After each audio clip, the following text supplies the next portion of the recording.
જય માતાજી, જય બાબા રામદેવ મિત્રો. અને જેની માથે બાબા રામદેવની મેર હોય ને એને તો જીવનમાં સદાય લીલા લહેર જ હોય છે. પણ અત્યારે કારણ કે વરસાદ આવ્યો ને માવઠાનો વરસાદ એટલે બધું બગાડી નાખ્યું છે. લીલા લહેર જ હતા અત્યારે લગી. અત્યારે એટલો વરસાદ આવ્યો ને તમને હું બતાવું. જો આ સાઈડ છે ને પાણી હમણાં બહુ જ જાતું હતું. એટલો વરસાદ આવ્યો. અત્યારે ચોમાસામાં વરસાદ આવતો હોય ને તો ચોમાસામાં ન નડે. અત્યારે જો બધી કપ્પાની દઈ નાખી, પછી ઓલપા ખેડેલું એ પાછું પલાળ દીધું.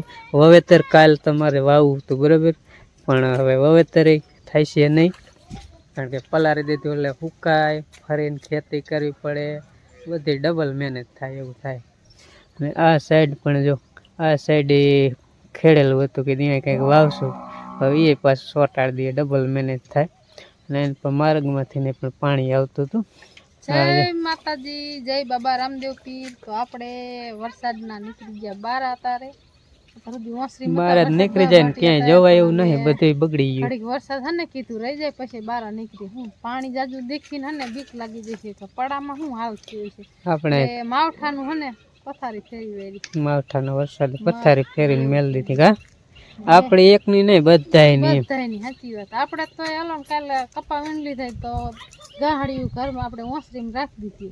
બીજાને જે વીણવાનો બાકી છે એ બિચારા કેમ કરે? જાહેરના પૂરા હમણાં પીડા છે. અમારે છે જો મોટા બાપુ છોકરાને હંધાઈને કાલ વાઢી હતી કટરાથી ને કાલ તો પૂરા વારે ને ઓઘા કર્યા, પણ ઓઘા કરે ને પલરી જાય જ નહીં. આખી દુનિયામાં આખા ગુજરાતમાં જ્યાં વરસાદ ને બધાને બગડ્યું છે. મગફળી છે, એના પલરી છે, કોઈની નેણ ઢોરા હારું આવી એ પલરી છે, કપા બધા ઘણા ખરા ને વીણવાના બાકી જ હતા. કારણ કે હમણાં લગી વરસાદ જ વરાતો હતો ને, આ વચમાં થોડુંક ખાલું પીડું હતું, એમાં અમુક વીણાતા અમારે જેવા થોડાક ખેતર હોય ને એનું કામ થઈ ગયું હતું. હા, તો અમારે કપા તો જો કે વીણાઈ ગયો, પણ એમાં છે તો બગડે છે, ડેરા સોટાય ની હળી જાય. એવું બધું છે. એટલે અમે તો જો ભેંસુને બાંધી, હા એમાં પથારી ઓલી નાખી હતી, કીધું શિયાળો હે ને એ બીજી પાત નું થઈ ગયું, બગાડી નાખ્યું બધું, પથારી ની દેવાય છે. કીધું હવે થોડો વરસાદ આવે એટલે જો બધે પરાર નાખી દીધું. પરાર નાખે એટલે પેન્શન બેહવાની મજા આવે. ઘઉં નું પરાર હોય ને તો આવું બધું બગાડી વાર્યું વરસાદે. ખેતરમાં તો આપણે હે ને હાલત જ એવી છે એટલે એ બાજુ તો એને ધ્યાન કર્યા જેવું જ નથી. અત્યારે જવું જ નથી. આ માવઠાનો વરસાદે આવું બગાડ્યું એવું બધું. હમણાં વિયાણી એટલે એને ક્યાં લેવી, કારણ કે જો અહીં ટારી હોય જ બાંધ દે. અહીંયા કણે ઘરમાં જ કઈ લેવાય ને એવડી મોટી પેન. પાડીને તો અહીંયા લઈ લીધી. કા પાડીને ઓસરીમ લીધી, કપાય ઓસરીમાં. પછી અમે એટલા જણા હતા, ભેંસ નહીં ક્યાં ઓસરીમાં રાખી. વાત છે.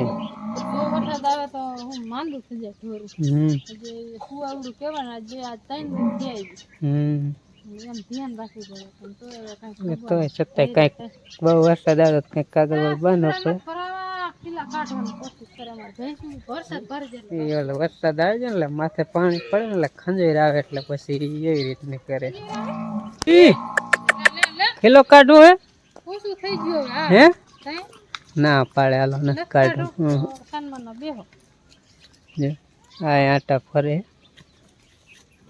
આપણા ઘરની પણ જો તમે દઈ ને કલર કર્યો હતો ને બધું હે ને ધોઈ નાખ્યું. કીધું હવે થોડો વરસાદ આવે તો આઈન પા તો ન થવાનો, આઈન પા મોત આવે ને એટલે ઓલી સાઈડ તો એ ધોઈ ગયું લગભગ કલર એ. કા કારણ કે હવે થોડો વરસાદ આવે એવી ખબર આપણને હોય કે શિયાળામાં થોડો વરસાદ આવે, થોડો આવે તો માવઠા ગમે ત્યારે આવે એટલે માવઠા હે ને અને આ બાંધી દીધી. જો કડીક વરસાદ આવ્યો ને, પેલો વરસાદ હોય ને જોયો ન હોય ને કોઈ, એટલે લઈને આ રાખી દીધી.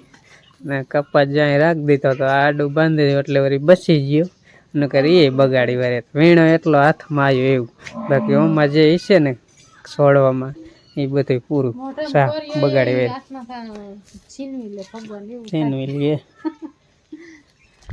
હાયલા કરે તો સૌનું થાય, આપણું થાય, બીજું શું થાય? આમાં કાંઈ એવું કાંઈ સુખ દુઃખ કાંઈ લગાડવાનું હોય નહીં, કારણ કે આપણું એકનું તો બગડ્યું નથી, બધાયનું બગડ્યું હોય.